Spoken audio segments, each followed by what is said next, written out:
Bonjour à tout le monde. Nous poursuivons notre formation. Euh, Aujourd'hui, nous allons devoir relier cet état de sortie avec les boutons. Je pense que ce sera la fenêtre impression liste. Je pense que c'était ça, c'est là la date, mais on va tout simplement pouvoir modifier d'abord les titres dans un premier temps. Ce n'est pas selon la date qui je pense qu'il y a aussi selon les produits, juste à ce niveau-là. Voilà, impression selon les produits, selon les noms de produits. Je pense que vous comprenez tout simplement ce que ça veut dire. Et nous allons prendre, comme d'habitude, un objet, là, saisi. Et aussi, nous allons prendre un bouton que nous allons mettre juste là. Et nous allons prendre aussi un libellé que nous allons essayer d'indiquer à l'utilisateur ce qu'il devra faire. On va descendre. Nous allons aussi prendre un libellé que nous allons mettre ici pour écrire les noms des... Voilà, je sais pas ce qu'on va écrire, mais prenez quand même ces libellés-là, c'est très important. On va faire très simple. Je viens ici, je vais l'appeler impression. Voilà, impression, c'est pas impression liste. Impression liste, je vais augmenter, je vais mettre la taille 14, je mets en grand. Je peux mettre de l'ombre, question de correspondre avec la précédente fenêtre. La couleur, ce sera cette couleur-là que j'aime bien utiliser. Voilà, on va mettre même celle-là. Voilà, et vous allez voir qu'on a ces résultats-là. Impression liste, ça ne dérange pas, même si c'est... Je pense que c'est sous lisible. Et ici, on va tout simplement dire impression.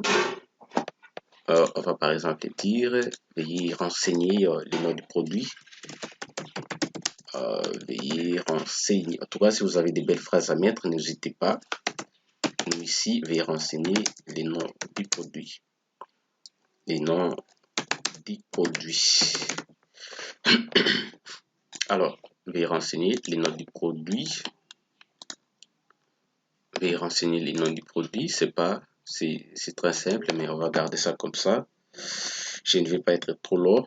Écrire par exemple, veuillez renseigner pour imprimer la liste des produits, veuillez renseigner les produits, tout ça. Je pense que vous comprenez et vous pouvez le faire si vous avez le temps. Moi, j'ai pas le temps. J'ai pas le temps. Nous allons essayer de nous focaliser à l'essentiel. Imprimer. Je peux augmenter la taille tout simplement pour vous permettre peut-être de bien voir. Je fais OK. Voilà, imprimer. Vous pouvez mettre des icônes si vous voulez. Et là, je vais dire non produit. Non produit, non produit, non produit. Non produit, je vais dire non du produit, c'est mieux. Nom du produit. Nom du produit, c'est mieux. Je vais, ça aussi, je vais peut-être mettre la taille 11. Voilà. Je dis OK. Et ça me donne ça. Voilà. À part ça, qu'est-ce qui va encore suivre? On va écrire les codes, ça doute. On va écrire les codes à ce niveau-là. Cette fois-ci, au niveau de la fenêtre selon le produit, je vais garder les types texte, tout simplement parce que ce qui sera saisi dans cette zone-là, ce ne sera que du texte. Vous voyez, produit type texte. Mais ici, je vais écrire par exemple non produit. Question de non produit. On va faire ça comme ça. Non produit, ce nom sera utilisé dans les codes, là où nous allons tout de suite. Ici, je vais cliquer droit, je dis code. Et la première ligne, n'oubliez pas, c'est I aperçu. Vous ouvrez, vous fermez la parenthèse. La deuxième ligne, c'est I imprime état.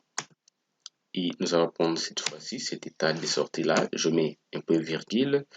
Je dis c'est non produit et je ferme la parenthèse. Je vais faire ça pour que vous voyez. Là. Non produit. Je peux même revenir un tout petit peu. J'essaie de vous laisser le temps de voir. Vous voyez, quand je vais tout simplement aller exécuter la fenêtre, qu'est-ce que j'aurai? Quand je vais exécuter la fenêtre, ici, je vais écrire par exemple BIC. Quand je dis imprimer, alors on aura le même problème que celui d'avant. On ne saura pas si on veut imprimer quel produit. Là, nous avons tous les produits qui se trouvent. Nous avons tous les produits qui se trouvent dans tous les produits qui ont été achetés ou commandés peut-être. Ça veut dire tout simplement qu'il y a un code que nous devons mettre derrière l'état de sortie pour permettre à ce que l'utilisateur puisse avoir le même résultat qu'il s'attend. Alors là, vous allez aussi remarquer que les écrits sont trop petits. Là, vous arrivez à voir tout simplement parce que j'ai zoomé, mais il faut d'abord agrandir un tout petit peu. C'est la taille de cette police-là. Il faut agrandir un tout petit peu la taille de cette police-là. On était au niveau de l'état de sortie. Sera l'état de sortie facture, liste, pardon. Je suis ici. Je vais tout simplement me mettre là. Je dis clic droit. Je vais prendre la taille 10 par exemple pour ne pas aussi exagérer. N'oubliez pas, là c'est un paysage. Je dis OK. Voilà. Et vous voyez que ça s'agrandit un tout petit peu. Là aussi, je vais dire la taille 10. Je mets aussi la taille 10. Ça va me permettre. Vous, en tout cas, je ne vous oblige pas à faire comme moi. Vous pouvez mettre la taille que vous voulez. Alors, cette fois-ci, quand je vais exécuter, en tout cas, vous allez voir que ça va quand même permettre à l'utilisateur, ou ça va nous permettre de bien voir ces écrits-là. Alors, je pense qu'il nous reste maintenant qu'à mettre les codes derrière cet état. Vous voyez, désormais, ça donne. Okay. Alors, ici, ça donne une ligne tout simplement parce que nous sommes derrière, nous avions testé, parce que nous avons testé directement à partir de l'état de sortie. Mais souvenez-vous, quand le projet sera compilé, l'utilisateur ne va plus voir tout ça, tout ce que vous voyez. L'utilisateur devant lui, il ne verra peut-être que cette fenêtre-là, où on va lui demander de saisir les noms des produits pour imprimer. Alors ici, le code est bien écrit. Mais lorsqu'on exécute, on a toujours l'erreur. Alors, c'est tout simplement parce qu'on n'a pas encore instruit notre état de sortie. Souvenez-vous, on avait les mêmes problèmes au niveau de la facture et on a résolu ces problèmes-là à partir de ces 3 lignes de code. Alors, on va, comme moi je suis fainéant, je vais copier ces lignes de code-là qui feront également fonctionner la facture liste selon les produits, mais ça doute avec qu'est-ce qui se passe. Je suis là, j'ai dit code de l'état, voilà, j'ai tombé là et je vais peut-être coller. Alors ici, ce ne sera plus facture, ça sera état de sortie liste, on va dire liste des clients. En tout cas, vous pouvez écrire n'importe quel nom, ça va passer, je vous assure. Mais moi, j'aime en tout cas faire les choses de manière identique. Liste des clients, c'est leur produit. Voilà. Et ici, je vais dire au lieu de ID, en tout cas, au lieu de ID commande, cette fois-ci, il ne s'agit pas de ID commande qui est passé au paramètre. Il s'agit de nom produit qui est passé au paramètre. Et le nom des produits n'est pas de type entier. Le nom du produit est de type chaîne. Voilà. Et ici, je vais supprimer tout ceci. Ce sera requête facture. Ce sera requête liste, pardon. Requête liste, voilà, selon les mêmes produits, point paramètre, nos produits sera égal à la valeur que nous avons déclarée, qui est nos produits. Voilà, c'est à ce niveau-là. Et j'enregistre.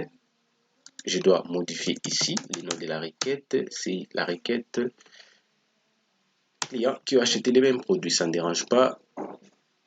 Voilà. Voilà, on peut garder ça comme ça. Soit je vais prendre ces noms. Là. Et je viens ici pour les coller. Question de faire identique. Voilà. Je pense que cette fois-ci, lorsqu'on ira tester, c'est là les produits, c'est ça là. Lorsqu'on ira comme ça tester pour voir qu'est-ce que ça va donner. Je suis là, je dis par exemple, je vais afficher la liste des clients qui ont acheté le BIC.